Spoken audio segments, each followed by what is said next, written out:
Hello, everybody. It's 7 o'clock on Wednesday, which means it's time for wine and wisdom.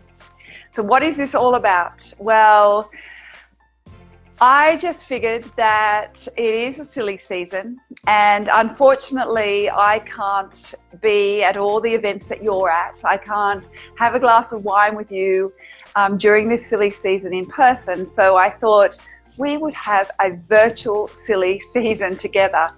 And so I have my glass of wine here ready and waiting. It is it's a wine called Small Batch, and oh, it's so delicious. My husband and I were on Hamilton Island in June, and we discovered it then. And yes, I have thoroughly enjoyed it since then. So much, I'm going to take a sip now.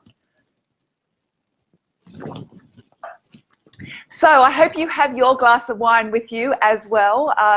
We are here to enjoy our virtual silly season together, as well as bring a collective wisdom from everybody who is joining us on this Facebook Live. And I'm also hoping that you have some questions for me about tonight's topic, which is all about sleep, how to fall asleep and stay asleep, so you are far more productive at work the next day. So what we're going to do tonight is I'm going to talk to you about the benefits of sleep. I'm going to talk to you about why I believe I am quite an expert on this due to life experiences. The costs of not being able to get a good night's sleep. And then I'm going to share with you the absolute golden nuggets that I have learned about falling asleep easily, so that you can be more productive during the day. So if you have any questions throughout this, we'll probably just be here for about 20 minutes, so nice and short and sharp, but we really want to extract the gold so you can actually, if you can walk away with one thing that you can put into your life that will mean you fall asleep a little easier, I will feel very happy about that. So, what is, like, having a good night's sleep changes your world, and having a bad night's sleep changes your world, as everybody knows who has sleep troubles. But when you get a good night's sleep, oh my gosh, you are on fire the next day. Your memory is better, you make quicker decisions, you're more focused, you're more optimistic. You see the glass half full rather than half empty. And I just, I personally notice what a better leader I am, what a better colleague I am, what a better friend I am, all because I have a better night's sleep. So, hello, Marnie. Nice to see you there. I'm just going to scroll down here. Yeah, nice to see you. I know we have talked about sleep over the years, definitely, and you have put up with my bad sleep at different times. But now that I've rectified all that, I want to share it with everybody. So I suppose I just wanted to let you know why I feel like I can share some real golden nuggets with you about this. When I was a little girl, I had terrible sleep problems, so bad, in fact, that even my year 2 teacher, so what does that make me, about 8 years of age, I think, year 2, she actually recorded a relaxation tape. Yes, I was in the world of tape cassettes back then. And so she taped me a relaxation cassette, gave to my parents for them to play with me about how to fall asleep. So to play with me so I would fall asleep better. And, I kind of had forgotten about that my sleep problems started way back then. Thought I'd check in and hear your tips. I know you have some insight. Yes, I do, Marnie. Thank you very much. I'm glad you've checked in too. So that was, I've really struggled with my sleep over the years since I was an 8-year-old, really. Thank you, Mrs. Eads, for actually doing that cassette for me. But then over the years, like there's stress. Stress is what makes us insomniacs the most. I don't know if anyone out there has laid awake at 3 a.m. staring at the ceiling, thinking about all the things they've got to do and all the stresses they have the next day. And of course, it's this vicious cycle, because when you are sleep deprived, you can't deal with the stress that goes into your life. And then, of course, when you are stressed out, that keeps you awake at night staring at the ceiling. So it's just this kind of vicious cycle that eventually you have to break. More recently, I had been woken from something that was probably life-threatening. A petrol bomb was thrown at my room. And what I learned from that situation as I was healing myself from the PTSD and the crippling insomnia that came from that was that when you are in a deep sleep and then your life is put in danger, then subconsciously, hello Miranda, nice to see you. Subconsciously, your brain starts thinking that sleep equates to danger. And it goes on to high alert. So you're kind of listening for any danger that could go on instead of sleeping. So you never really get back to sleep. And so it took me I think I had a full year without really sleeping. I'd like to say at all, but of course I would have slept a little bit, but hardly at all. But so I started researching from all the experts. I listened to podcasts, I read books, I spoke to many people who were sleep experts. And I really feel that I have nailed now this whole issue about sleep and how to fall asleep and hopefully stay asleep throughout the night. And that's what I want to share with you during this Facebook Live. Because what we know is that 4 out of 10 Australians have incredibly bad sleep problems. 4 out of 10. Which means that in a workplace, over half of your employees or your colleagues are struggling with, productivity and memory and decision making and focus and concentration, and they're possibly making silly mistakes and getting teary over nothing and cranky over nothing because they haven't slept well. So falling asleep and getting a good night's sleep is really crucial in so many ways for our own personal health and well-being, of course, but also for the company's productivity. I think, yes, I've got a blog that I've published this morning actually about this topic that I will share in the show notes. But one of the statistics is that $17.9 billion a year in lost productivity can be equated to bad sleep. So that's a lot of money. But let's get on to the good stuff. Let me share with you all about what to do to help you to fall asleep. Well, what I have learned to do from the experts that I've listened to, spoken to, and read about. And at first, I see it in 3 parts. Firstly, you've got what happens during the day, what happens about an hour prior to you going to bed, and then what happens in that last little part. So I'm going to talk about those 3 areas. So firstly, what you can do during the day to help you go to sleep at night. And I do have a sleep worksheet that I will share with you that has a list of I think there's about 30 something different things that you can try. Probably you're doing a lot of them, but you can just decide what you're actually doing now and what you can add to your sleep routine. But during the day, we all know the things about caffeine, and if you're a bad sleeper, cutting off caffeine at the latest 2 p.m. is a really good idea. If you can bring that back to noon, that would even be better. Getting some sunlight, actual sunlight, feeling the rays on your skin early in the morning really helps to get the whole serotonin, melatonin cycle working. So when it comes to sleep time, that is all kicking in. So even if you can eat your breakfast outside in the sun, that can make a really big difference chemically to your sleep cycle. Not eating your dinner, right before you want to go to bed can make a really big difference because, of course, digestion is a very active process. So if you've got all your body and your brain kind of pumping energy and oxygen into digestion rather than actually relaxing, then that makes a big difference. So what else during the day? Exercise, again, best done not right before you want to go to sleep. All exercise is good. I just want to say that.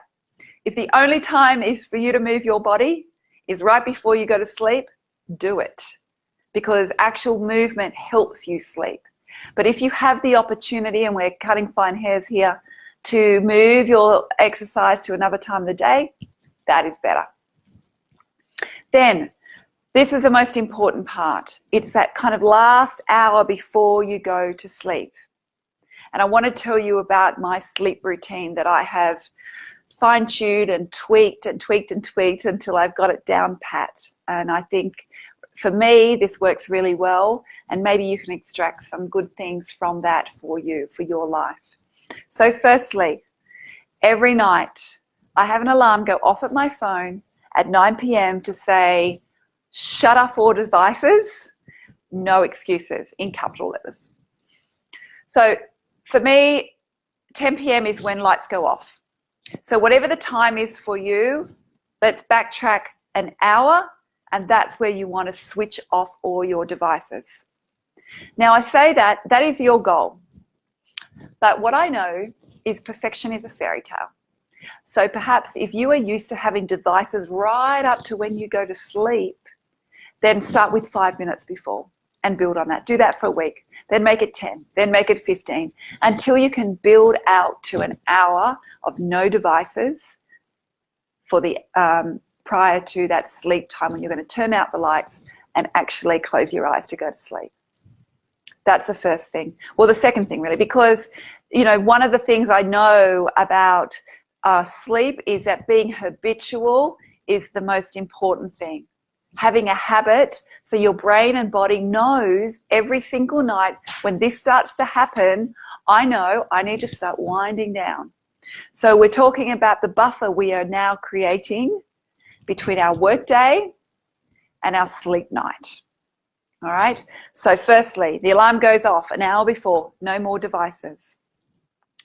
Now, for me, that means I then sit on the couch or in bed and I read a book, because that is my way of creating a buffer between my very active brain that wants to continue to think about so many things about my business and the opportunities I could have and what I need to do the next day. But when I can read and I can get immersed in a great story, that's when my brain starts to shut down. Tell me, those of you watching, do you have trouble getting the monkey brain, I'm just looking at the comments here, getting the monkey brain to actually wind down? Give me a thumbs up if that happens to you, because this is one of the really good ways to make sure that the monkey brain is quietened. Now, I have to be very careful with the kind of books that I want to read. I can't read autobiographies or business books because my brain starts going, oh gosh, that person's amazing. What if I did this so I could be that amazing too? So it's storybooks. It's absolute storybooks that I read. So my brain is completely switched off and I'm immersed in that story. So that happens. I'm in the middle of a relaxation time with my reading. My brain has gone, whoop, no more business stuff. We are winding down, getting ready for sleep. And then 5 minutes prior to the lights going off, I close my book. I do a movement sequence that has a couple of purposes. Firstly, it's my body's way of winding down, and which signals to my brain, oh, she's doing that movement sequence. This is getting real close to time to go to sleep. And so that has that purpose. But the second purpose is that I had a lot of injuries over the years, a lot of injuries. And I need to stretch out my body so that I don't get into bed feeling all tight and sore and crampy with aches and pains all over the place. So I do this kind of yoga-ish type stretch sequence. And I've actually had that filmed to share with lots of people that I've spoken to who have sleeping problems. And I'm going to share it tonight in the comments for you so you can have a look at what that is. It's only a couple of minutes. So yeah, it's quick and easy. I then finish that movement sequence with what some would call gratitude. What I do is I say, what are the 3 things today that have gone well? Because what that does, it forces you to scan your life and pick out the 3 things that have gone well in your day. So it means you have to think about what are the positive things that have happened in my life today. And this, it has a couple of purposes. Firstly, it forces you to scan your life for positivity and optimism. And when you do that, you feel better about yourself and your life, and that helps with your resilience. And that's, one of the things that I do, I immerse myself in, is teaching others how to build their resilience, and that is one of the ways to scan your life for the positivity. So I end my sequence with 3 things that have gone really well in the day, and that, I think it's a really nice way to end your day. I then hop into bed, and then I'm in bed. I've got this lavender hand cream next to my bed that I rub on my hands. I actually take 2 Panadols. I'm not sure if that's the most appropriate thing to tell you, but because of all my aches and pains, it just helps with pain. And, if you've got pain when you're sleeping, that can keep you awake. So for me, to make sure I don't have pain while I'm sleeping is really, really important. And of course, I have left my phone outside of the bedroom. I actually have a digital clock in my room, and that tells me the time throughout the night if I need to see it, if I've get myself awake. And I have an alarm on that. But if you don't have that and you need to have your alarm in the morning to wake yourself up, that's completely fine. Just make sure your device is on airplane mode and set your alarm from that. The alarm does still go off, but test that before you go to sleep, because you'll spend the night going, I don't know if my alarm's going to go off, on airplane mode. So test it. So yep, rub the hand cream, take the Panadol, shut my eyes, turn out the lights, and then I'm off to La La Land. And I can't tell you that having this habit has made such a difference. I do it. I'm anal retentive about it. I do it every single night. Hardly miss a beat with it. And I know that I have a question. Someone emailed me once they knew this topic tonight. Julie, who is based in Melbourne, she said to me, she emailed this lunch. She said, I read your blog that you posted this morning talking about sleep habits. I've had shocking sleep for years, which makes it really hard for me to work at my best capacity. How long will it take for me to start seeing improvements? Well, Julie, it will not happen overnight. You've just got to know that. You need to do this habitually, night after night after night. And it will depend on how bad your sleep has been. So how long it will take will depend where you're coming from. But if we can start to see little changes, that will be gold, because every 15 minutes extra you get of sleep every night makes you so much more productive the next day. So much more productive. So really just when I put this sleep worksheet into the comments, just start with one thing, one extra thing that you do every night for your sleep ritual. And then once you've done that, add another one until you get to where you want to be, which is to be able to fall asleep every night and stay asleep. So when you're at work, you are on fire. So thank you for being here.